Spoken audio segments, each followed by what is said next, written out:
Hello, hello.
Hey, what's up, dude?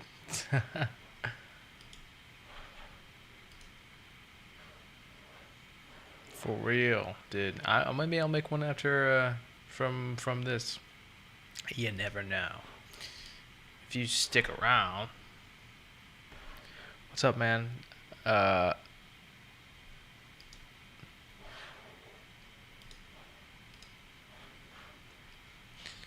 Dude, tell a friend. Thank you so much, dude. I appreciate it. I'm trying. Okay, I just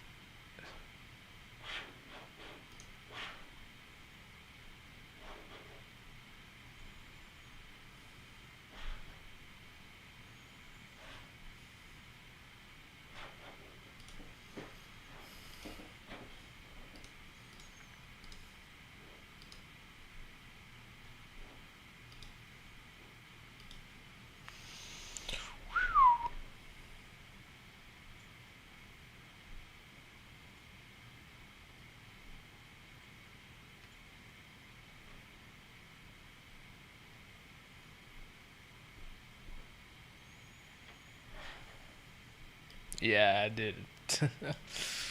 Sometimes you just get busy, it's whatever. Um, but I do appreciate it, and I'm making shorts. So if you want to check out my shorts, then those are pretty fire. Found your channel from the Invincible videos. They're really well done. You gonna talk about the new Superman? Um, I talked a lot about the new Superman on my Instagram, which is now deleted, because Warner Brothers doesn't like you to use anything from their stuff. So, I don't know. I mean, you can talk about it here. I loved it. I thought it was awesome.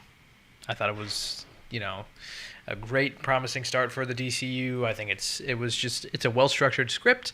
It's just great. I really did enjoy the new Superman. I loved the kindness is punk rock thing.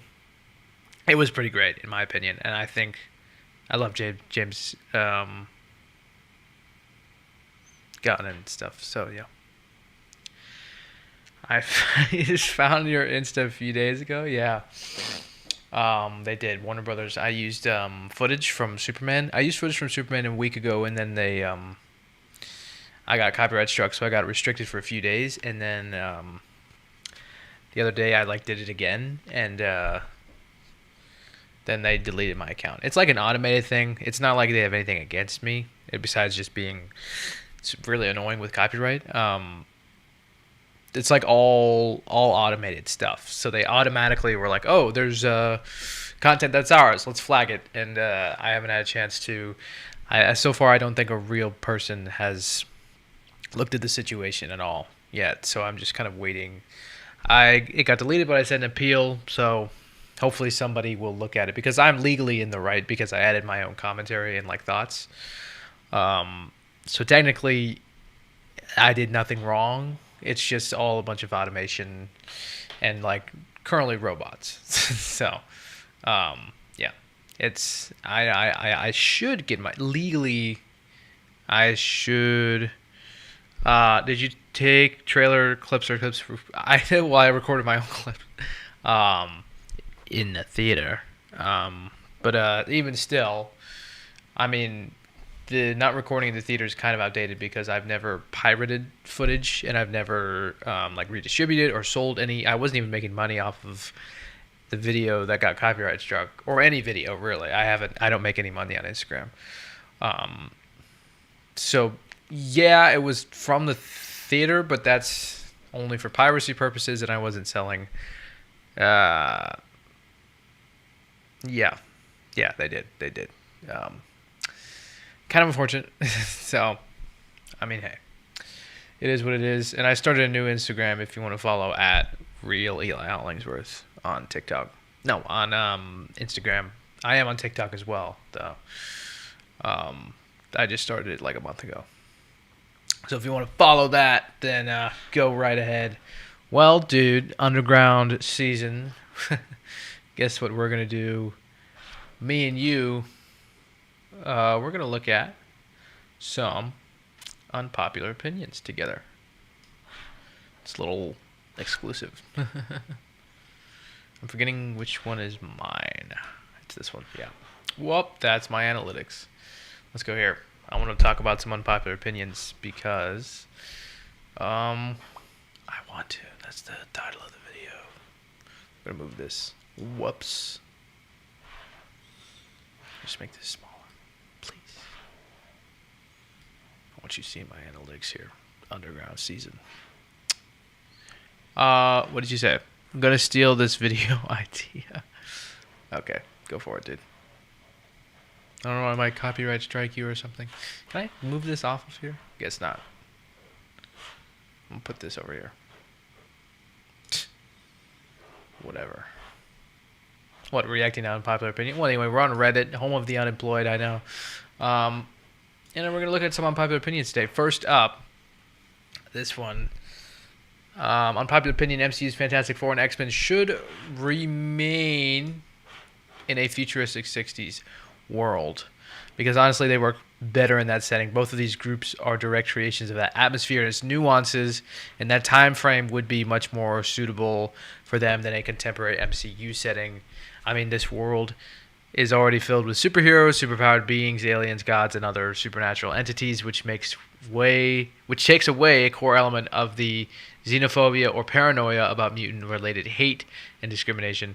Not to mention that the current MCU setting is already so technologically different, not directly advanced, with so many geniuses and their narratives making the rounds, that the world's smartest man gimmick of Reed Richards and the scientist family gimmick of the others might fall short. The first steps seems to be the epitome of the Stan Lee, Jack Kirby Marvel verse of the 60s, technologically developed yet with extreme nuances of the socio-political atmosphere being very much prevalent. I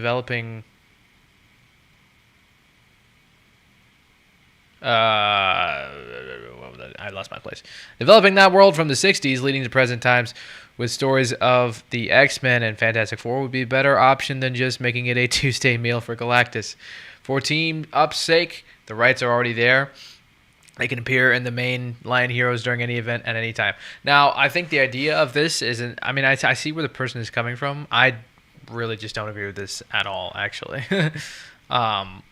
Because these characters are going to have to... I mean, they are going to interact with our main MCU heroes in the modern day in Doomsday. We already know that's happening. And I know for a fact that... this Earth that the Fantastic Four are in is not surviving, for sure. So, I know that this is already like not a possibility of happening. I know the Fantastic Four are going to jump over to our main MCU timeline no matter what. I get what this person is saying is that like with the socio-political themes of the X-Men and the racism allegory and that kind of thing, it fits more with the 1960s. But I don't think that's something that gets lost. I don't think it's something that always gets lost if you put it in a 2000s setting, if you put it in the modern setting. And there's been iterations of the X-Men and the Fantastic Four that have put them in a modern setting, and I don't think it doesn't work. Like, I think it still is I think it's themes that are not, like, they don't get lost if you put them in the modern day. I love the 60s aesthetic. The one that we're going to see in Fantastic Four looks awesome. I think it's going to be cool. But I don't think that they need to be that way. I think they're going to come over to the MCU main modern, technologically modern time anyway. So I don't think this is... I see what you're saying about the racism and xenophobia, but we don't need a retro setting to make the movie not focus on that stuff, if that makes sense. Yeah, no, totally. I think you can totally make the themes and the message, like, it's still relevant. It's still a relevant message. It hasn't like gone away since the time that these characters were created and that their ideas were conceptualized. Definitely not. So I think it's totally fine to put them in this modern setting and be like, hey, I definitely, I don't think it takes away from their message to put them in a modern setting. Definitely not. So totally agree with you there. Don't agree with this person. I see where they're coming from, and I like the 60s aesthetic. Obviously, I think in the Fantastic Four it looks sick, but I definitely don't think this is a necessity that we just need to have them always in there for the rest of time. I think it does translate to the modern day. Now, here's one that I thought was interesting. I kind of want this one. Thunderbolts was good, but I wish we got a little bit more. Oh, it's a spoiler. Whoa. Okay, so this is just a review of Thunderbolts. It's a lot. It's a big review of Thunderbolts. Yelena's accent. Oh, Yelena. Yeah, see, if I were Bob and a cute, short blonde came into my life and told me it was going to be okay, I think it would be okay. It's come to my attention. I also like Thunderbolts a lot. I love Thunderbolts. It has come to my attention that apparently the consensus that Florence Russian accent is bad. I'm not a native English nor Russian speaker. Oh, okay. And even since Black Widow, I've liked her Russian accent because to me, she sounds like I expect a Russian to sound. But I'm just realizing it may be an unpopular opinion. What do you think about her accent? What are the people saying? Sounds like stereotypical. Yeah, that's fine. Yeah, yeah, of course. I'm not really listening to her anyway. I'm mostly just, yeah. Just kidding. I love Elena as a character. I think she's a great character. She's done very well, and I think in Thunderbolts, she was good. And Florence Pugh is a great actress. You know. So then Russian speakers, it sounds like nails against a chalkboard. Really? I didn't know that. That apparently Russian people don't like the accent. It sounds like the stereotypical Westerner attempting Russian accent. What bothered me is that her dad talked in English when Russian is their native language. Yeah, good point. If Yelena was with her father and they were alone and they both speak Russian when they both speak Russian, that's a good point. I know it's for the sake of the movie, but I appreciate that realism. Yeah. Sounding like a stereotypical Russian or attempting Russian accent. Is it bad? I'm sure to native Russian speakers it sounds like nails against a chalkboard. To English speakers, which is 90% of the audience, it's perfectly fine. That's why it doesn't really matter. She's still a great character. I agree. Well, it's bad real life Russian accent, but it's a good Hollywood Russian accent. That's kind of funny. I studied Russian language and literature at university. See, on Reddit, you always find like these people. You always find like the experts in everything. That's really funny. I studied Russian language and literature at university. I'm not from English speaker country, so I knew Russian accent from the movies. When I heard the real Russian accent, I was quite surprised. So Florence Russian accent is good because that's how Russians talk in Hollywood movies. The biggest difference between real Russian and Hollywood Russian is the T sound. Russians pronounce it like Z in pizza for some reason. LOL, and their R's are not that thick in real life. Yeah. I mean, I never really thought about the accent, but it is an interesting point, I would say. Especially to people who are from Russia. Oh, Black Panther Wakanda Forever is not very good. I don't know if this is an unpopular... There's not very much elaboration on this. They just kind of say it, apparently. I don't know if this is an unpopular opinion or not, but this is one of my least favorite MCU films. I found the film to be very boring and not that exciting. I understand they were kind of backed to a corner and really had to change things after Chadwick Boseman died, but still... In my opinion, they should have just recasted T'Challa. I feel like this story was just getting started and that it was too soon to kill him off. Now, here's the thing. I enjoyed Wakanda Forever for what it was. It just did feel very depressing and almost like I've heard it described you were attending a funeral, which I also agree. It was very, very sad and just a downer. And I do think that... yeah, Chadwick dying made it tough. Obviously, yeah, for everybody. It is interesting because the actor, I forget the guy's name, who plays Thunderbolt Ross, was recast with Harrison Ford after he died, and Chadwick Boseman was like, no, we can't touch him. We're not going to recast him. We're just going to kill him in the movie canonically. So, I don't know why they did that, and I feel like they could have recasted him, and it would have been fine. So part of me wishes they recast him. But yeah, there was a lot of factors in there. Chadwick Boseman dying, COVID, a lot of things. So yeah, I don't think the movie is.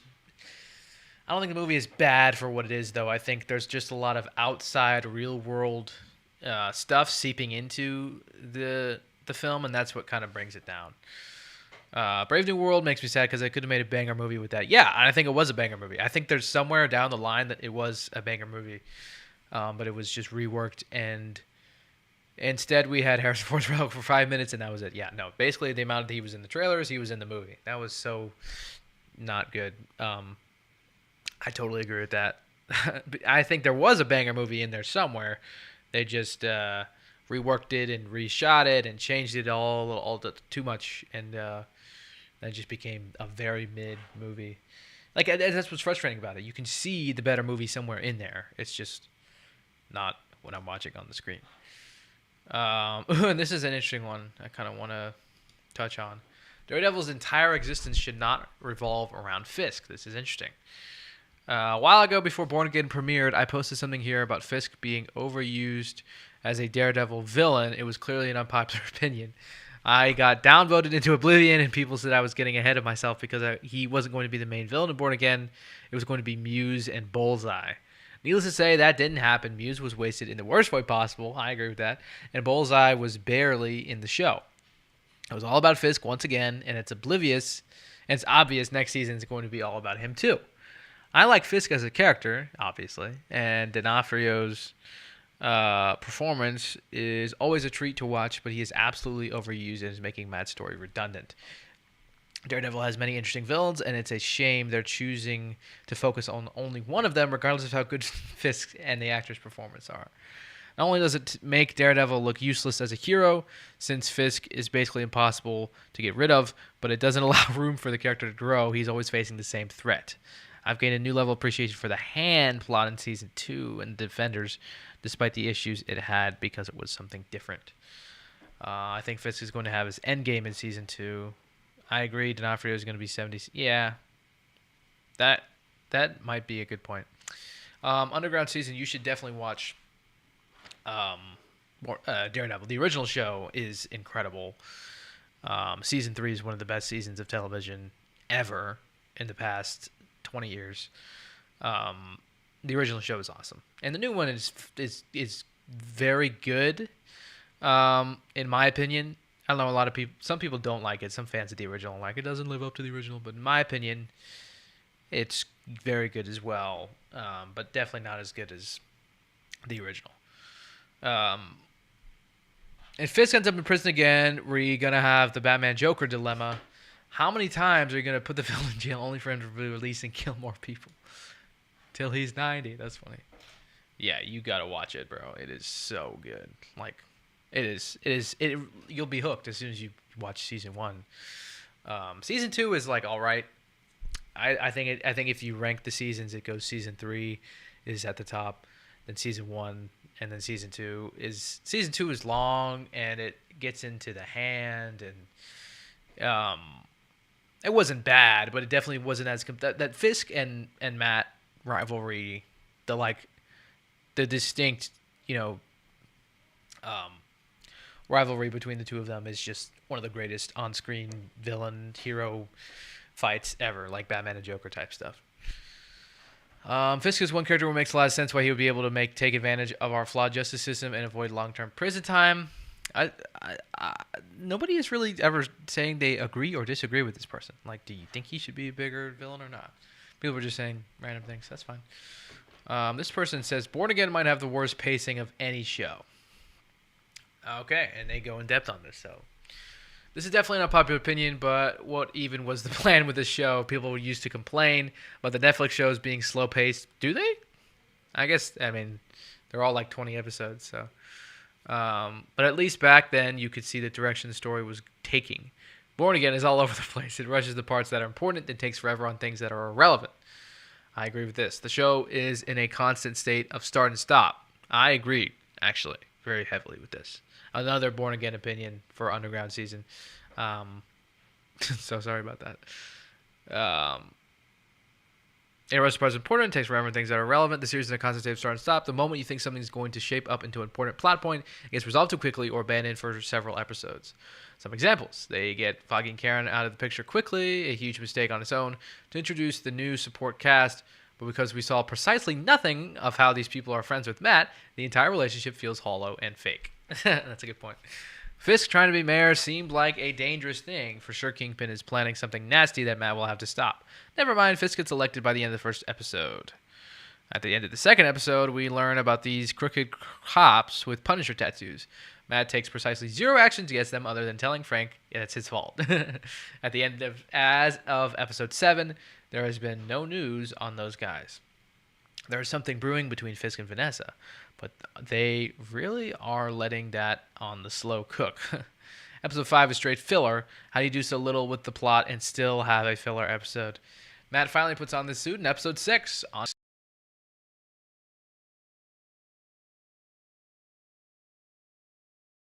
Half dead man there, but he is still going to stand up and fight to protect the people of Hell's Kitchen. In Born Again, he couldn't be bothered until it got personal. Muse was teased as the big villain. He is done in 2 episodes. The season is almost over, and there is no sense of progress anywhere. Oh, so the season wasn't over. There's a lot of little things going on, but nothing has any weight to serve the overarching plot. I know the original plan was to have one season with 18 episodes, but they decided to break in 2 halves. So we're just seeing the first half of the story, but that doesn't justify how little they have done so far. 7 to 9 episodes for a setup is atrocious. Netflix was getting flack for stretching the plot to 13 episodes. I can't comprehend how Born Again gets a free pass with 18 episodes.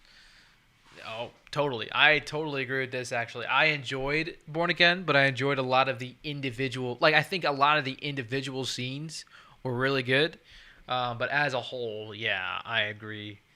Um, yeah, I think the pacing was pretty bad. And I think, yeah, that's because of there was. I totally, yeah, think that's because there was an original writing team. They were doing something weird, as we've heard a lot of reports of. They were doing a lot of weird stuff with the show. Like Foggy would have died off screen, first of all, and just a lot of just it sounded really bad. So then they fired that team, got a new one in, and it went from 18 episodes to 9 episodes. And the new writing team reshot the first episode and the last episode. So they kind of redid those parts of the show, but still kept. I think the middle 7 episodes are still the original writing team, what they shot before the massive overhaul with the new writing team, which is the writers of the Punisher show. So yeah, I think that's where you get a lot of this uneven pacing, which I totally agree with. I got that impression watching the show as well. I was like, what? Like, yeah, I was like, the important moments are.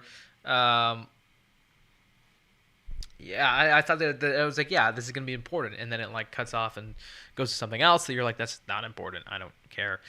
So I totally agree with that. This could be a side effect of it being two different shows combined into one. As of next episode, we are supposed to be in full on rehaul territory without the baggage of old footage from the soft reboot version of the show. I'm hoping it gets more cohesive. Now, again, I didn't say this before. Actually, I think the second to last episode and the first episode were the best ones of Daredevil Born Again. Which is weird because the second to last episode was the old writing team that was doing weird stuff. But in my opinion, that episode was really great. Or not really great, but it was the best one. And the other ones were, again, individual moments were good. Like the White Tiger courthouse scene, I thought. Besides when Matt goes, hey, he's the White Tiger, was good. Underground Season, did Born Again get a lot of hate? I feel like I saw a lot of negatives online, but again, I'm not Daredevil guy, so I don't really know. Born Again got a lot of praise, but it's definitely, I don't think anybody's out there saying it's perfect. And yes, it did get a lot of negative. People didn't like a lot. A lot of people didn't like it, and that's fine. Yeah. So, how I believe Ultron should have been used in the MCU. Interesting. Yeah. No, I enjoyed it. I thought it was good. Again, I thought a lot of the individual scenes were done really well, but I think in general, the show is kind of mid because there was potential for better, and it just wasn't utilized. I believe Ultron should have been used in the MCU. It's maybe an unpopular opinion, but I actually kind of like how What If played out more than what we actually got for the MCU. Not all of it, but I think we should have had Infinity War be just like how it was mostly.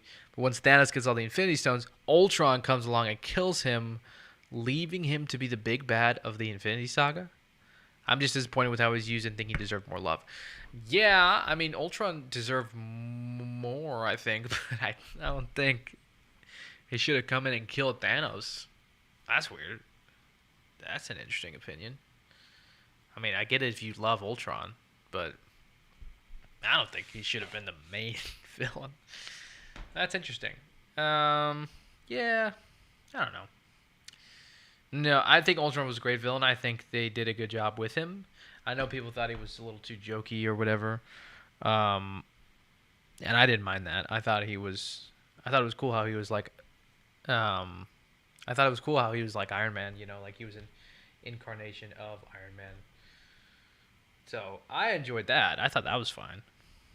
But yeah, I do kind of wish he was used a little bit more because he is a huge villain in the comics, and in the movie he was just kind of done with pretty quickly. But I don't think he should have killed Thanos and become the main big bad. I definitely don't agree with that.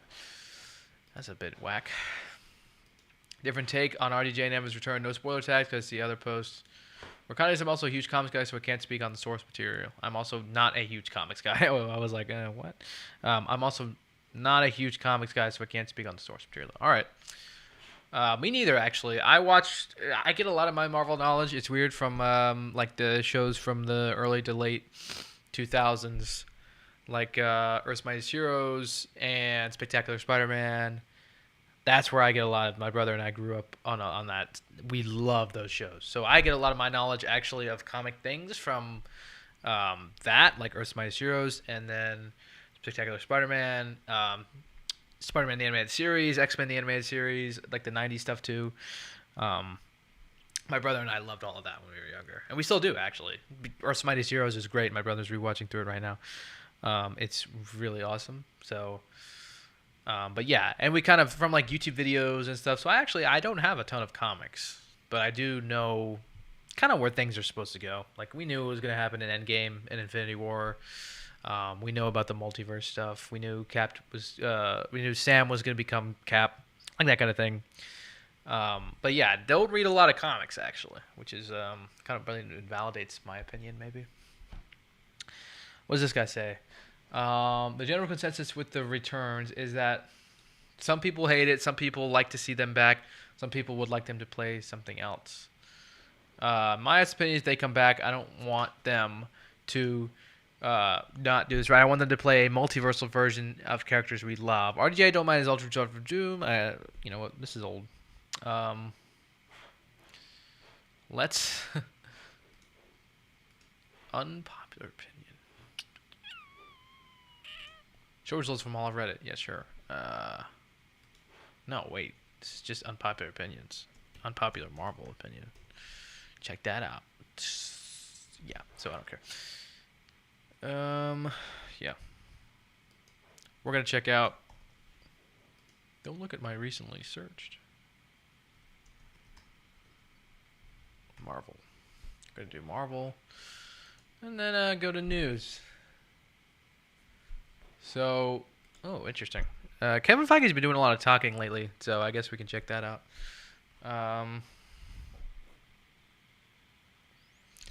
Marvel's Kevin Feige teases X-Men reboot to be directed by Jake Schreier. I love this, by the way, because I love Thunderbolts. This underground season, I feel like RDJ returning as Marvel getting desperate. He could cook his doom, but I have mixed feelings. Well, yeah, I mean, RDJ is a fantastic actor, so of course he's going to cook his doom. But yeah, because we knew that the original plan was Jonathan Majors to be Kang in the big bad of the multiverse saga. The fact that they did kind of last minute announce RDJ coming back, yeah, was a little bit like, oh, well, that obviously wasn't the original plan, and therefore, like, it feels a little bit like, whoa, like desperate, you know, like they were getting desperate, and they're like, we gotta think of something. So, yeah, I agree. No, he's definitely gonna cook, I think, and I think it's gonna be a cool kind of bookend thing. But it definitely, since we know it wasn't the original plan, yeah, it feels like a Hail Mary. They're like, how do we get people back on track? Marvel Studios about Kevin Feige teasing the X-Men reboot to be directed by Jake. I thought, was this not confirmed? Oh, this was a report. Never mind. In a roundtable last week reporting the Fantastic Four first steps, Feige provided an update on the development of a superhero film, which is expected to release after the multiverse saga concludes with the release of Avengers Secret Wars in 2027. It's official, Jake Schreier. I can't pronounce it. I'm terrible with pronunciation all the time, ever. Jake Schreier is doing X-Men for us, and we're very, very lucky. And we're very, very lucky to have him and very, very excited to have him. So we're beginning. It's all starting now. The script's underway. That's awesome. I love Thunderbolts, and I think he's going to do a good job with that. That's going to be awesome. Feige called Schreier an incredibly smart guy and a talented filmmaker, adding, we've had a great experience with him on Thunderbolts. If you saw that movie, what he did with those character interactions, he also has his pulse on, shall we say, a younger demographic. He's younger than me for sure, but he's tapped into that in a way that I think was important for Thunderbolts, much more important for X-Men, because X-Men, as it was in the comics, will be a very youth-oriented, focused, and cast movie. That is awesome. I love the sound of that. Deadline exclusively reported in May that Schreier is a top cast to take on the X-Men reboot following the success of Thunderbolts. The studio boss acknowledged that the X-Men characters have had many movies on screen and a lot has been done, but he said there's so much more to tap into. That is true. There are so many sagas within sagas. He did a good job with Thunderbolts. This sounds good for sure. Yeah, I agree. I think this sounds awesome. There's so many sagas within sagas for X-Men. That's part of what we're talking about now. Which saga to grow and build while doing the most important thing, which is introducing all these characters and giving them their due in our first film. When Disney and 20th Century Fox merged, yeah. So that's exciting. I mean, that's super cool. Great choice. Plans to recast Tony Stark and X-Men for future MCU films. Interesting. Reset singular timeline. We're thinking along those lines. Yeah, he's been doing a lot of talking recently, which is great because we like to hear what's coming up. Kevin Feige is giving some new details about the future of the Marvel Cinematic Universe. I was scared Marvel would just ditch everything related to that because it flopped at the box office. Yeah, totally. I was scared too because I don't know why it flopped at the box office. Besides just I don't know the usual arguments, superhero fatigue. Nobody knows who the characters are. I mean, it was a gamble, yeah. And they're like, no, they're the new Avengers in an attempt. The marketing was awesome for that movie, so I'm really sad that it flopped, and I don't think it should have. But I think Marvel learned their lesson. I think they did hear us when we were like, we want more of this, please. So I think they are going to give us more of that. So, in a conversation with press, including Variety, the Marvel Studios president discussed, namely, what are plans to recast the mutants following his relatives, Robert Jr.? He hesitated. Yeah, this is the thing that I'm so confused about with after Secret Wars. This might be a hot take, but I feel like a big reboot for Marvel would do them some good. At this point, it's confusing what's in universe and what's not. I agree, but apparently that's not the direction they're going, which is funny. He tends to use reboot to describe future installments of the MCU. As he explained, reboot is a scary word and can mean a lot of things to a lot of people.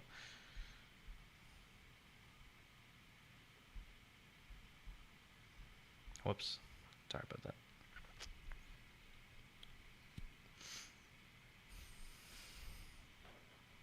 Okay. Reset. Singular timeline. We're thinking along those lines. The executive after reset will happen next with the X-Men. Also know the X-Men comics have been a place to tell stories about young people who feel different and feel other and who feel like they don't belong. That's the universal story of mutants, and that's where we're going. And while Endgame literally was about endings, Secret Wars is about beginnings. Yeah, it said that twice. Yeah, that's interesting. That's really interesting. I'm so curious to do. Yes, single timeline is what I mean. Yeah, that's so interesting. I've been so curious to see what they're gonna do after Secret Wars because Secret Wars is clearly like the big we're gonna reset and start over, and I'm always like, what does that mean? And it says it's like a soft reboot. It's like some people are going to stay and some people are going to get recast. So I'm always so curious. I'm so curious to see what they're going to do after Secret Wars. Because Secret Wars is a big deal. His comments echo those he made back in November 2024 during a Disney content showcase in Singapore when he teased some X-Men players that you might recognize in the MCU's next few movies, a slate which also includes Avengers Doomsday. And then right after that, the whole story of Secret Wars really leads us into the new age of mutants and the X-Men, which is really exciting. Again, one of those dreams come true that we finally have the X-Men back at Marvel Studios. That sounds awesome. In his new comments, Feige stressed that recasts in franchises aren't a new concept, using the example of David Cornsweet as the newest Superman and the ongoing search for a new James Bond after Daniel Craig's exit. I think it's hard for anybody to do that when an actor has done such a great role. How are they ever going to replace Sean Connery as Bond, right? Yeah, so it is interesting to see how reboots and recasts are going to work. IGN. Sony has told Marvel to stay away from a live-action Miles... you know what? My thinking is, unless you're a real Marvel fan who keeps close track of it, you're not going to understand the difference between the MCU and the Sonyverse, for example, one clean reboot like they did for DC. Yeah, I would help a mainstream audience stay invested in one storyline coming together over different movies. No, I agree. I think you're right. I agree with you. I am interested to see what this soft reboot thing means, though. It's gonna be interesting. Yeah, I don't know what's gonna look like. I hope it's, I hope it's awesome. I think it will be. It's gonna be pretty cool, pretty sick. I think.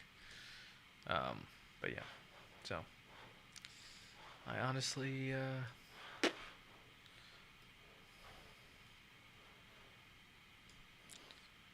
underground season, my brother. I think we're gonna wrap this up here because I'm tired and I just want to try this out real quick and see how it went. And I appreciate you coming on and chatting because otherwise it would have been really awkward. So thank you so much, man. I appreciate it. I'm excited to. I might do more of these. I might not. You know, I tried it out. I saw it. I wanted to see how. I just wanted to see how this was gonna go. And so I appreciate you stopping by. Super cool, man. Um, Thank you so much, man. I appreciate it. Thank you for stopping by. I think this is we're gonna be done here. So cool. Hey, see ya underground season. I'll catch you in the next one.